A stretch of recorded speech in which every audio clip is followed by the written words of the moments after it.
Kizo Impaya. Bretse gato.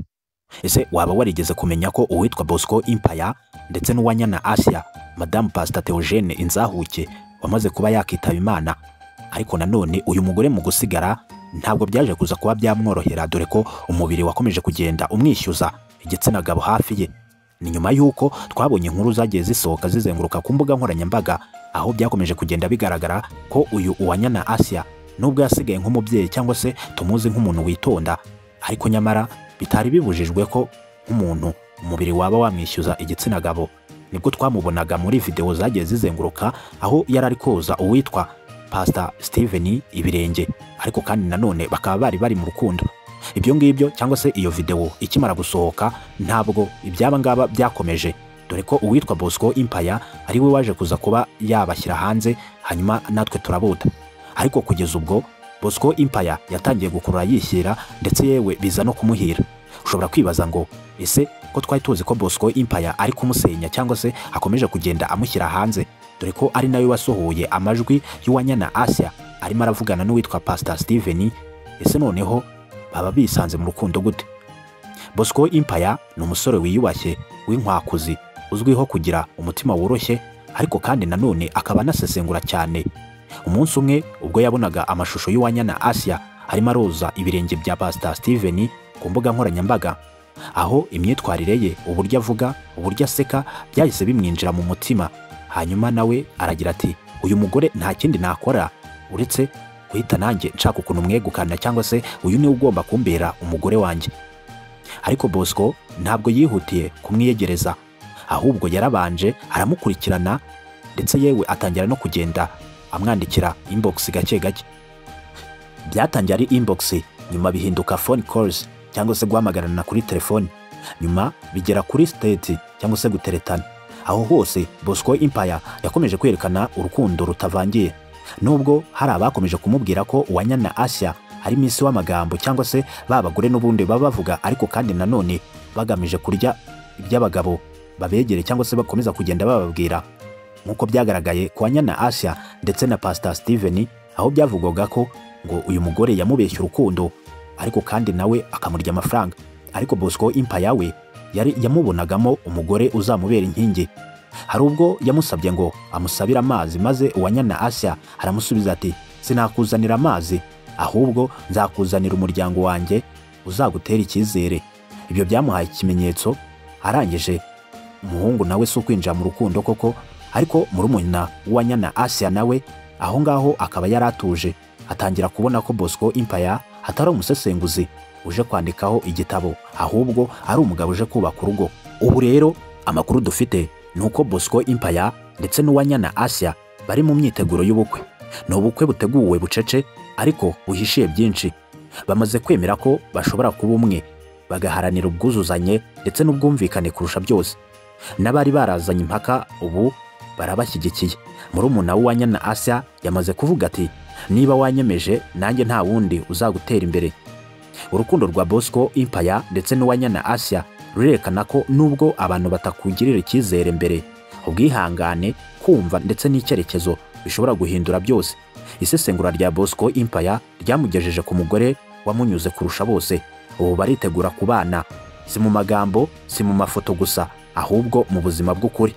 Ibi nibyo bituma tuvuga tuti niyo umutima utinze gufata icyemezo, iyo urukundo ari urw'ukuri ruratsinda byose.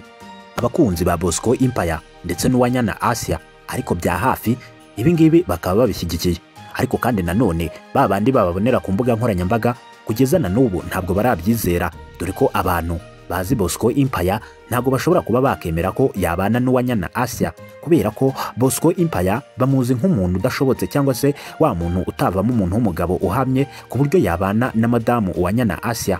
Ariko kandi nanone ukaba wakibaza se uwanyana Asia nawe ko twamubonye cyangwa se twamwumvise ari kwivugira ko akunda umugabo bita Pastor Steven, ese aka kanya byaba bimushizemo ku buryo yakigarura umutima wa Bosco Impaya? Ariko nanone ukaba wakibaza ese uwanyana Asia nk'umugore tuzi w'icyitegererezo ndetse kandi w'icyerekezo, ni ukubera iki ashobora kuba yakundana n'umuntu bita Bosco Impaya, dore ko tuzi neza ko Bosco Impaya ari wa muntu ushobora kuba yafata umuntu akamuharabika nk'uko n'ubundi yabigenje ubwo yazanaga amajwi ndetse n'amashusho y'uwitwa Uwanyana Asia, ukaba wakibaza ese ibi ngibi nyuma y'uko abikoze we yaje kwinjira mu rukundo gute kugeza ubwo yisanze yakunze Uwanyana Asia bigeze n'aho babana. Ibyo ngibyo nanone kandi ntabwo ushobora kuba wabirengaho ngo ubure gutekereza ko ese Bosco Empire ni gute ashobora kuba yakinjira mu mitungo y'uwitwa Pastor Theogene Inzahuke wamaze kuba yakitaba Imana, hanyuma agafata imitungo yose akayisigira umugore. Ese Bosco Empire ko tuzi ko n'ahantu atuye muri Muhanga cyangwa se mu karere ka Muhanga adatuye mu nzu ye, ahubwo ngo atuye kwa mushiki we.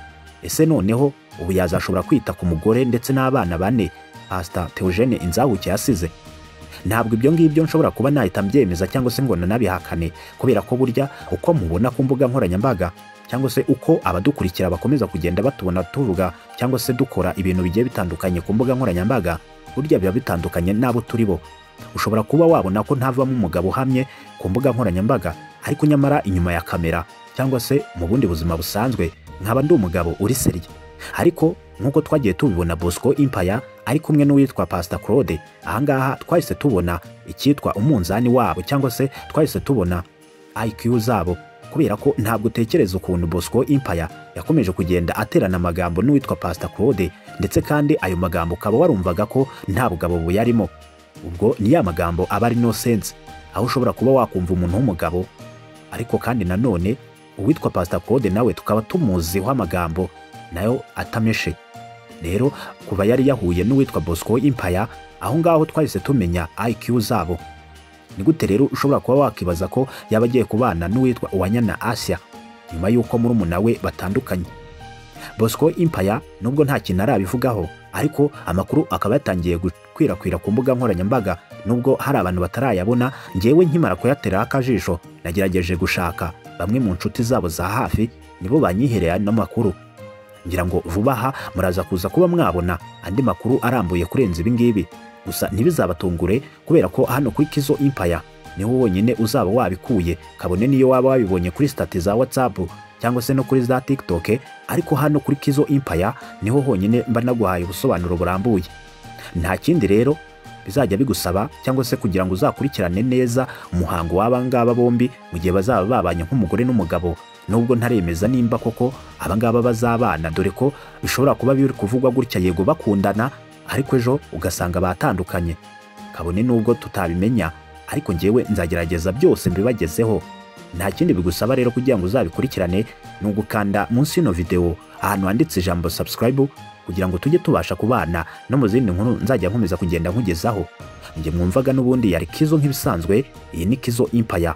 Ndagushimiye cyane, ibiganiro byacu nakagaruka.